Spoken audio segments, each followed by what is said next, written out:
Good afternoon, podcast viewers and listeners. Welcome to the Northern Kentucky Spotlight Podcast, presented by CVG. I'm your host, Sarah Brookbank. I hope you had a wonderful Thanksgiving. It was nice to take a brief break from the podcast, but we are back at it with two great guests today.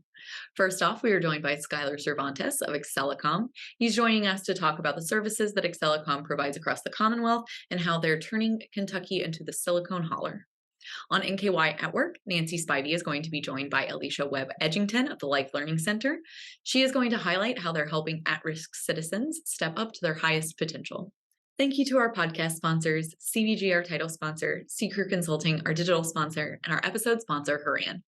Normally, I would highlight an upcoming chamber event, but today I will once again be joined by Tami Wilson, our VP of Public Affairs, who is going to be telling us about Where We Stand, which is coming up just around the corner on December 6th.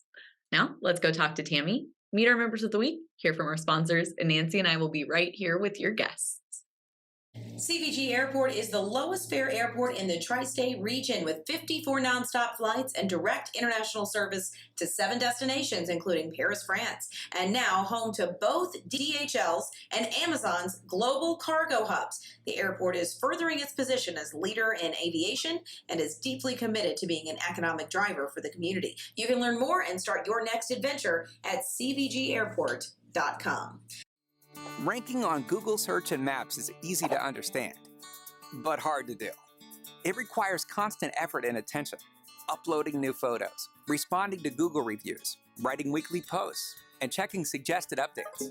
Google listing optimization takes experience and time, and there are no shortcuts. C-Crew gives your Google My Business account the steady, consistent attention it needs to be effective, optimizing, updating, and expanding critical content every single week. From local retail stores to large regional networks, C-Crew generates content, establishes benchmarks, and creates dramatic, measurable increases in engagement. So what can C-Crew do for your business? More calls, more clicks, more clients.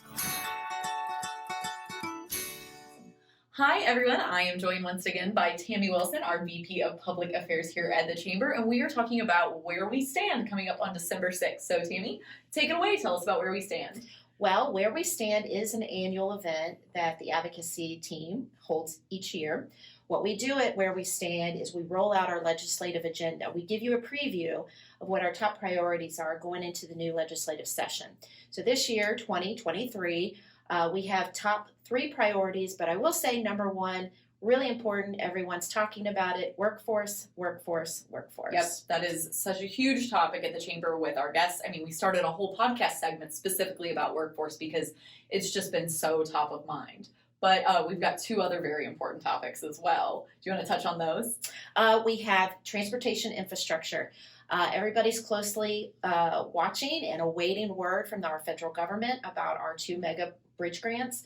We're told that we should be hearing something in the next few weeks. So hopefully by December 6th, we'll have a little bit more information that we can share. We can discuss that project and how that looks going forward.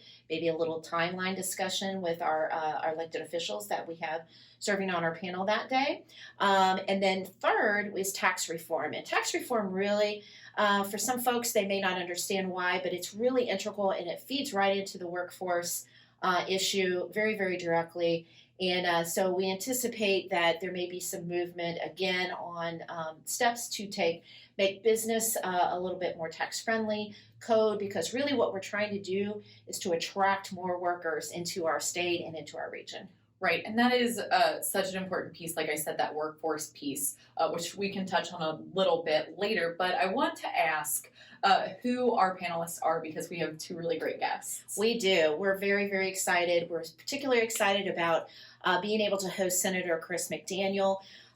He is our A&R chair. He did tremendous work in the 2022 General Assembly towards some wonderful projects, workforce related, creating more jobs, high-paying jobs in the area, as well as some other things. He made sure that our grant dollars needed for the state matching grant for the Brent Spence Bridge, Companion Bridge, were in there. We had other elected officials, of course, who had great influence in that. But he was at the table during the consensus committee meetings and made sure that we had the dollars coming our way in order to satisfy those tremendous needs. Mm-hmm. So we're thrilled that he's going to be part of that. We can talk a little bit about that, but we'll also have the opportunity to look forward to 2023 and see what work he expects that the legislature will be working on and how that will benefit and impact Northern Kentucky. Yeah. The other person is State Representative Kim Banta. She also has several key committee positions that she serves on, which will play into our discussion on workforce. That includes economic development, workforce investment, tourism, human resources, and education. She's got a long history of being involved in education, and education plays a key part in development of our future workforce, but also current. Our secondary ed really is integral, and they're making some really instrumental changes towards beefing up our workforce and getting people work ready. Yeah, and two very important guests, very lucky to have them joining us for this event. What can people kind of expect from this event? Well, the exciting part is we do have 7 brand new elected officials coming our way that will be joining the Northern Kentucky Caucus, and we will have several of those people there as well. So they can get to meet these people in person, maybe have some brief discussions, and I'll be introducing them. If we know their committee assignments at the time, I'm not quite sure yet if we're going to know that. We'll discuss where they're going to be working, what committees they're going to be working on. We'll do that towards the front end. There'll be a great deal of networking opportunity at the front end of it. And our venues, we're very excited about the venue that we're going to be at, the Boone County Distilling Company located out in Independence. It's actually in Boone County. It's right there on that line. Right there on that line. But it's a really great venue. If you've not been in there, this is an opportunity to come and see, check out their product. You can taste I'm a fan of their bourbon cream. It's very good. I have a bottle at home. Yeah, we keep it, especially around the holidays, so the timing's pretty good. But we'll be able to talk about different things. Of course, tax, I mentioned, being part of our top priorities. Senator McDaniel will have a lot he can say about that, being in those intimate conversations with our other leaders across the state to talk about tax measures that we can do to attract people and retain people. That's very important for us to retain our skilled and talented folks here that are already in the Northern Kentucky Metro. Right. And you talked about where the event is. So can you tell us more a little bit about the nuts and bolts? So when's the event, how people can register, and more of that, more like tactile information? Absolutely, and I encourage you to register as soon as you can so we can best prepare. But it is at Boone County Distilling, which is located at 10601 Tobin Drive in Independence, Kentucky. You go back on this little road. There's plenty of parking, so don't be afraid of that. When you kind of pull up in front, you're like, okay, where do you park? It's round back, plenty of it. So join us for that. To register, very, very easy. Just go to our website. On the top, there is a band of different items that you can click on. Click on Programs and Events, and then you will go to a calendar, select the date, December 6th, and that will take you right to the registration link. It starts at 4 p.m. We're going to allow about 55 minutes of networking, a little bit of a cocktail hour. We'll have some light refreshments, appetizers, and that sort of thing for our attendees to enjoy. We'll probably begin the program about 10 minutes before 5, do some announcements and introductions, as I mentioned, of the new elected officials, and then we'll begin our panel discussion. I'll be leading that panel discussion, and we'll be asking some of our members about some of the questions they'd like to be posed to our panelists. So maybe some of you can be looking for emails from me and seeing what you want to talk about. Yeah, that is awesome. It's such a great event to kind of get the face time with our elected officials that do such great work in Northern Kentucky and on behalf of us in Frankfort and nationally. What are you looking forward to personally for this event? I'm really wanting to hear from our elected officials what they want to work on going into next year. They're privy to certain details that, those of us on the outside aren't. So they may know of some issues and topics that they'll be working on next year that I might not necessarily be aware of. It's a short session. It's only 30 days.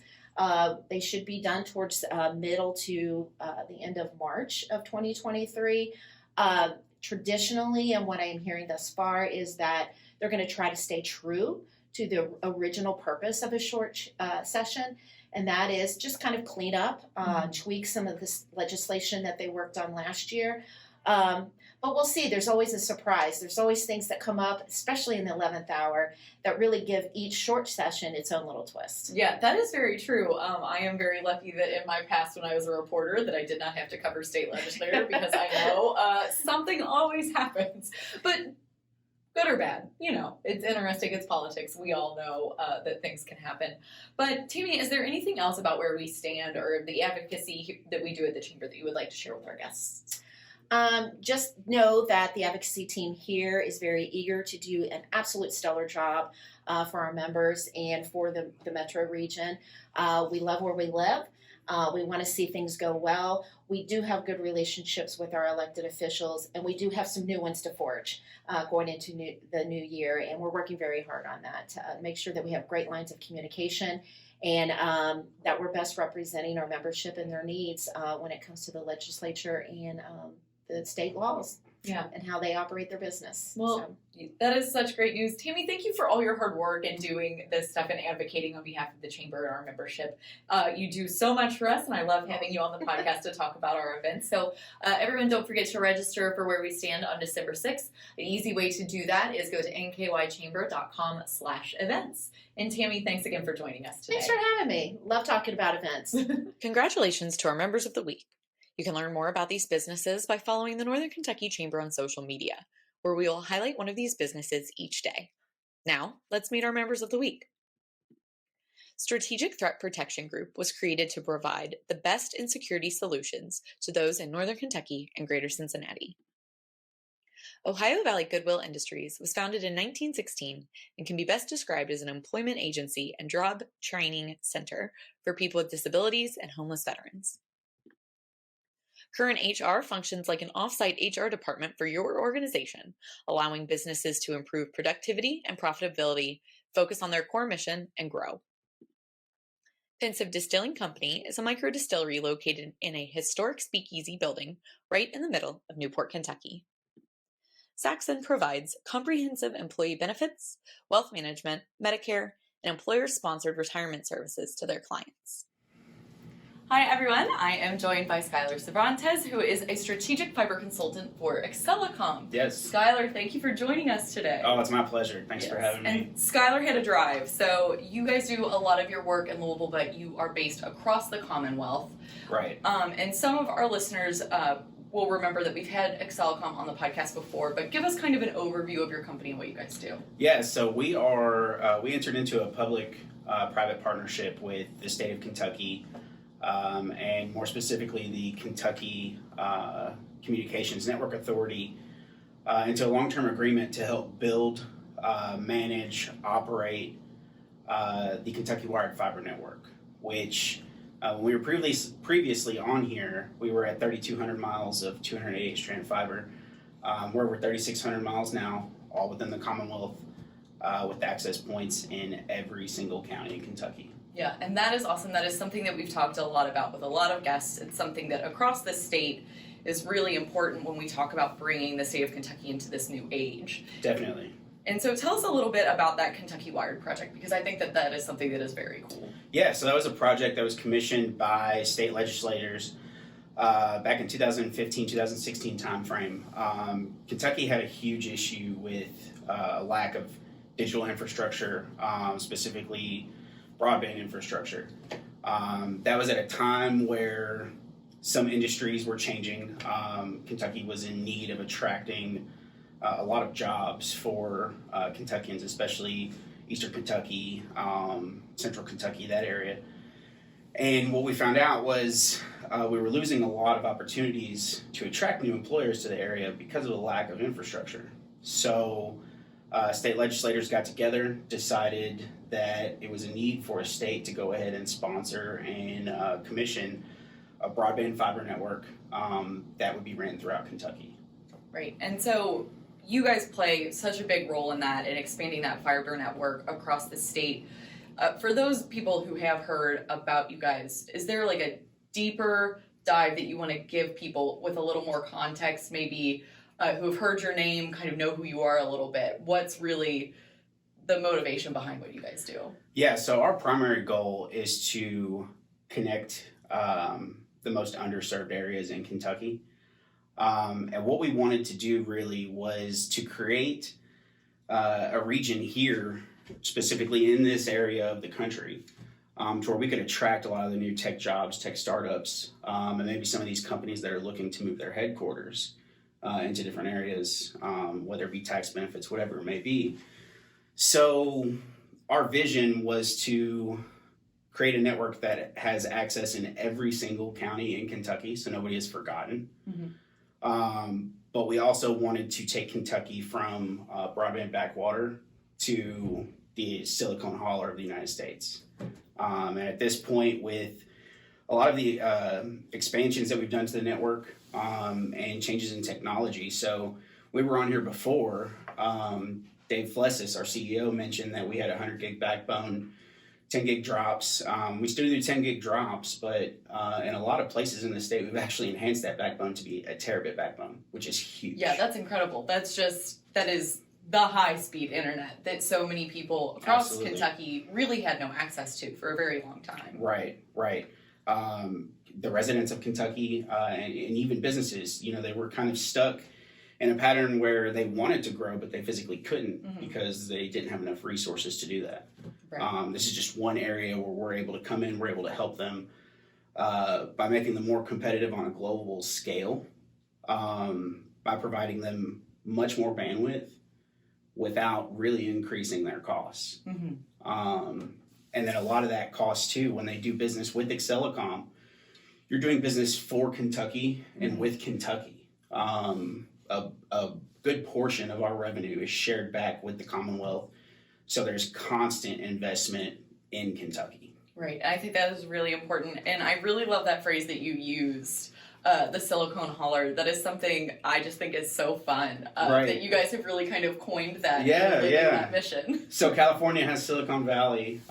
So Kentucky, we're known for our hollers. So why not have the Silicon Holler right here in our own state? Yeah. I think one of the things that is really interesting, so obviously you guys do a ton of work in other parts of the state, not just Northern Kentucky. Obviously you guys do work in Northern Kentucky. But one of the things that I've always thought, as I grew up in Boone County, is so there are places where where I grew up, where we had access to high-speed internet, but you drive 20 minutes. Right. And other people, out in Rabbit Hash maybe still had that dial-up.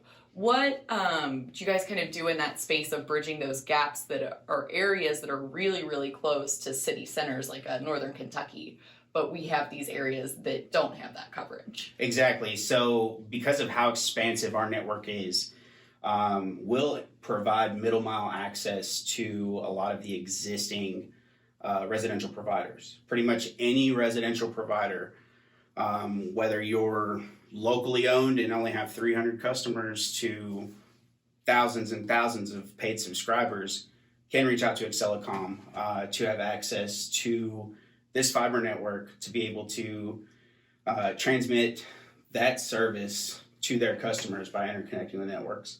It's just a matter of reaching out to us and getting us started. We have some of the best service level agreements in the industry, and we're really proud of what we've done. Yeah, that is really awesome. And you guys don't just do, standard internet. You guys are also pretty involved in the community. One of the things that you had mentioned is that when the flooding happened in Eastern Kentucky, you guys kind of mobilized. Can you tell our listeners and viewers about that? Yeah, definitely. So, of course, that was a tragedy that happened out there in Eastern Kentucky. So what we did is we partnered with another Kentucky company, Ragent, to provide Wi-Fi on a grandiose scale in 8 of the most impacted counties in Eastern Kentucky, where we still, to this day, have those Wi-Fi networks operational, completely accessible to the public. You don't have to go inside of a building. You can reach it from the parking lots. You can reach it from green spaces, wherever it may be. But what we wanted to do is we wanted to make sure that that area could stay connected. That is very challenging terrain to build something when the utilities are up and running. When you have catastrophic damage and you have to reconstruct a lot of that infrastructure, that makes it even harder. Right. So what Accelecom and Ragent did was designed to really just help those areas by providing them this Wi-Fi service so that way they could connect, and whether they still had to be at work, a lot of people working from home, or if they just need to reach out to family and let them know, like, hey, we're okay. That's what we wanted to do. Yeah, and that is really incredible that you guys were able to make that happen and are still making that happen. Obviously, a lot of those areas are still affected. So when you think about Kentucky as a whole, think a little bit more about Northern Kentucky. What are you guys doing up here? Yeah, so right now we're concentrating on expanding our fiber footprint. So the fiber backbones in the area, fiber laterals, one of our primary internet drains actually comes up in through Cincinnati. So how we do that is we work to connect the local businesses to our dedicated fiber products that right now, a lot of the national providers and national competitors that we have are offering those services. But what we do is we can come in, we can offer more bandwidth at a much better rate than what they're paying now, with the same type of service guarantees that they're used to, same type of performance. And whenever we do that, we actually expand that network to that building. And now, not only them, but we lay enough fiber strand to where that business and everything along the way now has access. Yeah, that's really awesome to just continue to build that infrastructure, give people really high-speed internet, Absolutely. Regardless of where they are. One of the other things I want to ask is, so when people are listening to you talk, learning more about your company, what type of people, businesses do you guys serve? Yeah, so any type of business where that internet component is mission critical, meaning that the internet goes down, you can't function. Those are really the types of customers that we're here to serve right now. At least as far as connecting them to the last mile of the network. And as I said earlier, any of these localities and internet service providers to residential that are in existence right now can also connect to this network. So that way they'll have a much bigger pipe that they can use to disperse service to their customers. Yeah, I mean, that covers a lot of businesses. Yeah. So many businesses nowadays are internet critical. I know when the internet goes down at my business, and Right. I'm just like, okay, well, I guess I'm not going to do anything for like the next 30 minutes while we reboot our router. Right. Because so when I say that, the internet that we provide to our customers, is guaranteed. So, you've got guaranteed uptime. If there is an issue, the way that we've built our technology, we can actually monitor your connection. So 9 times out of 10, if we find something that we don't like, we'll be the ones reaching out to the customer saying, hey, we're sending somebody out to you. We need to check this out before it becomes a bigger issue. But say you've got something catastrophic that happens, the second that an issue is reported, we have a local team that we dispatch out. And so one of the aspects of like those service level objectives that a lot of these national carriers go by is the MTTR, or median time to repair, which are just 4 hours, the same as the biggest providers out there. Yeah, So that was awesome. definitely. Yeah, I know that most companies would under 4 hours, but 4 hours is good when you're thinking catastrophic events. Absolutely. And because of how much fiber we've laid, I mean, if you think, look at how big Kentucky is, and when we're talking about 3,600 miles of a pipe with 288 strands of fiber in it. Yeah. That runs throughout every county. We've designed this network to where it will take multiple simultaneous fiber cuts in multiple areas of this Commonwealth for our service to be down. Yeah. And we wanted to do that because we've been able to study and see different events that have happened over time, and we wanted to learn from that.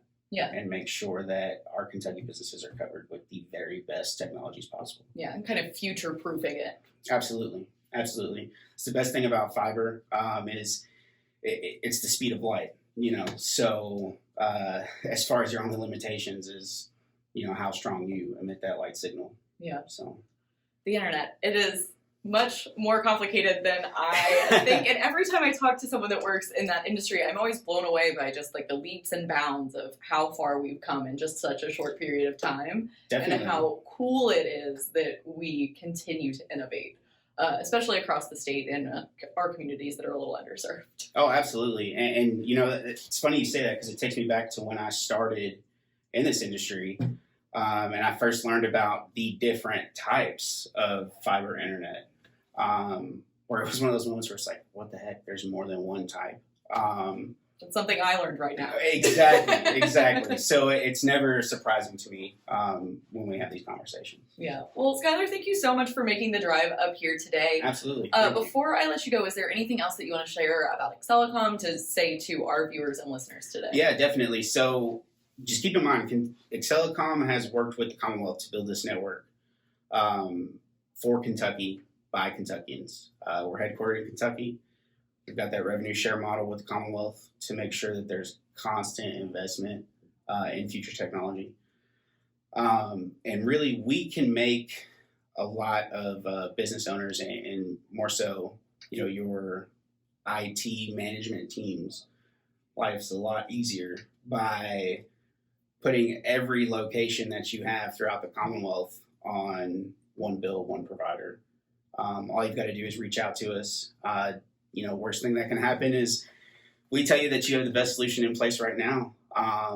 But all you got to do is reach out to us at accelecom.net. We're on LinkedIn, Twitter, Facebook, just at Accelecom. And then you can reach out to us by phone too. And all that information is on our website. Yeah. Well, Skylhar, thank you so much once again for coming up and talking with us about your company. I hope that we have some people reach out to you about the great work you guys are doing. Absolutely. Thank you. Hi, I'm Nancy Spivey, Vice President of Talent Strategies for the Northern Kentucky Chamber of Commerce. And on today's NKY at Work podcast, we are joined today with Alecia Webb-Edgington. She's the President and CEO of Life Learning Center. Very happy to see you again, Alecia. Nice to see you. Thank you for having me. No problem. So tell us about Life Learning Center. Life Learning Center is a nonprofit located in Covington, Kentucky, and we are a holistic approach of education and care to serve individuals that are at risk in the community to help them be the best version of themselves they can be. Oh, sounds like a great mission. Thank you. So help me understand from the employer side. You know, the population, I understand they're the most vulnerable in our community. What are they dealing with? I know for us, obviously, we're dealing with a lot of uncertainty in the economy, but also on the workforce side, which is the area I deal with, trying to find hot talent, good talent, available, dependable. Help us understand how we can work together. Certainly. So first and foremost, let me describe not everyone that comes to Life Learning Center suffers substance use disorder or a criminal conviction, but our population shows 99% of the people we are currently serving do suffer an addiction. 84% have a felony. Okay. But we have worked collaboratively here in Northern Kentucky to really promote transformational employment. I do not like the terminology second chance. Many of us, all of us needed more than two chances. So in as much working together with the Chamber and the Workforce Investment Board, we have over 260 employer partners that are felony friendly. And so we basically teach essential skills for individuals to learn how to be a very good employee and how to live life in a sober environment and be the best version of themselves they can be. That's great. So if I'm an employer and I want to tap that market, how do I go about doing that? What are the ways to get involved? Absolutely. So we're always, every month we start a new cohort, and those cohorts overlap. So we're also doing mock interviews, and we are hiring a job placement director and employment relations. So that individual, this is the first time that we've had this position at Life Learning Center, and we're very excited about it. We're in the search right now. That individual will be wholly focused on our employer partners. Oh man, that is a wonderful opportunity again for the employers to reach out to the job developer, Exactly. right? And have that person. And then For the employers, are they available to help with the mock interviews? Absolutely. So we are always looking for individuals that will serve our population and would hire our population to participate in our mock interviews. And so it's much like a round robin. The individuals will sit down for a period of time, sort of like speed dating, and they'll sit and answer the tough questions.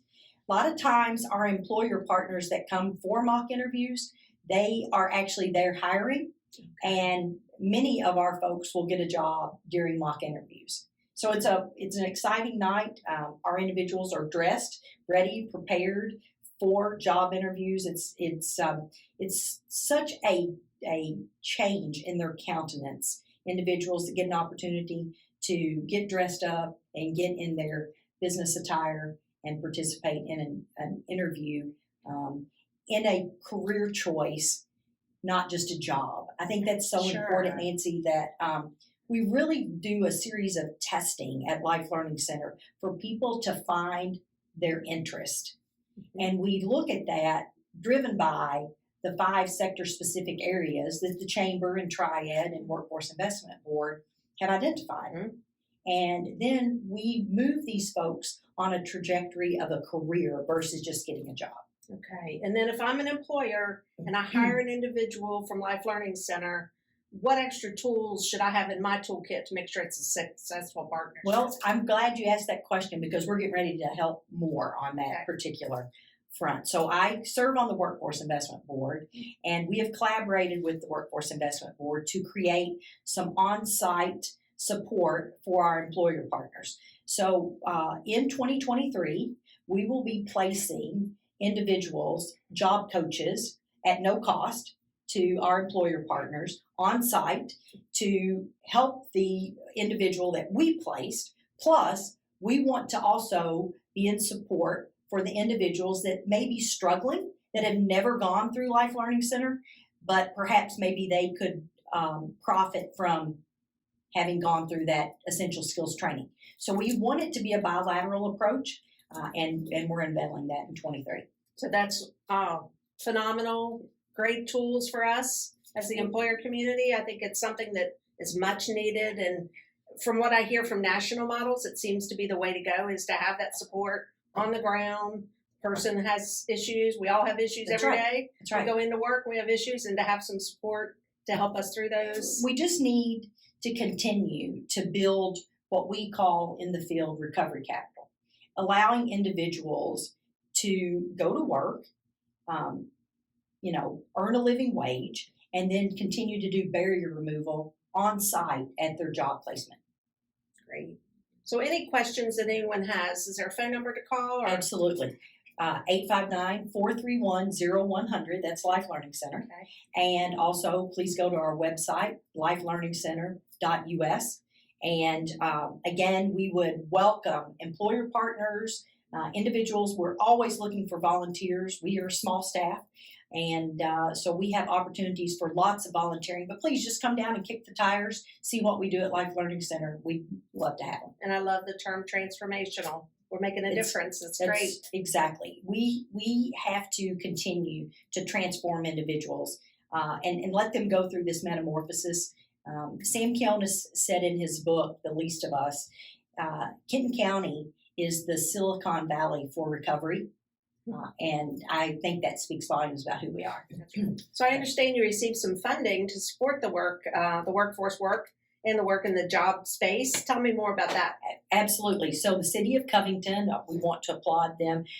They gave Life Learning Center some ARPA funding, $200,000. We are going to put 4 people to work, 2 peer support specialists and 2 employment specialists. These individuals will work with our job placement director to create an on-site job coach at employer partners, and to work diligently to create a bilateral opportunity for individuals that we place at these different companies to continue to do barrier removal. And then, of course, we will ask the HR directors at these particular locations if they have individuals that would benefit from the essential skills that Life Learning Center has. And we think that by doing this, we will create a program that allows us to stop the turn and burn. That's wonderful. So it's an actual on the ground, somebody there kind of navigating Exactly. the population of people that are having the barriers, trying to remove the barriers to ensure successful employment. Exactly. And this will be at no cost to the employer partners. We want to show proof of concept that this works. We're going to keep significant amount of data on this. This will be a 1-year program that we need to see what our return on investment is on this. And we believe that once we look at the numbers and the data, it will prove to be very effective. So driving the data home, driving the numbers home Exactly. to show proof that this works. So Exactly. I applaud the effort. That's wonderful. Yeah.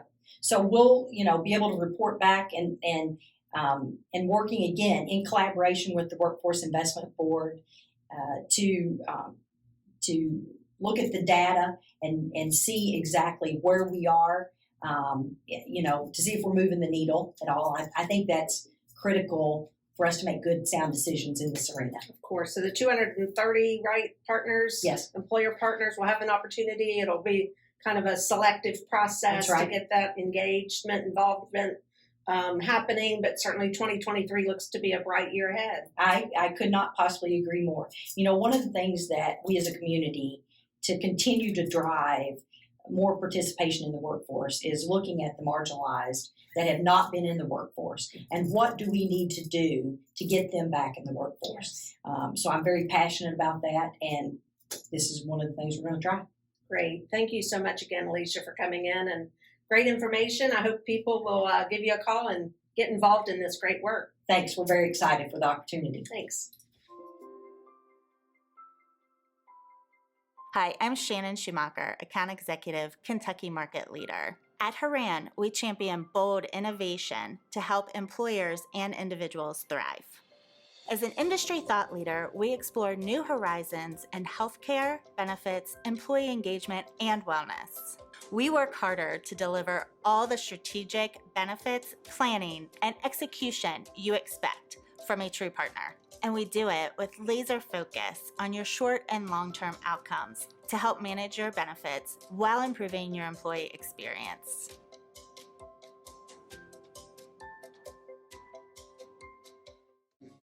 Hi, everyone. Thank you again so much for joining the podcast today. I hope you enjoyed listening to our guests from Accelecom and the Life Learning Center.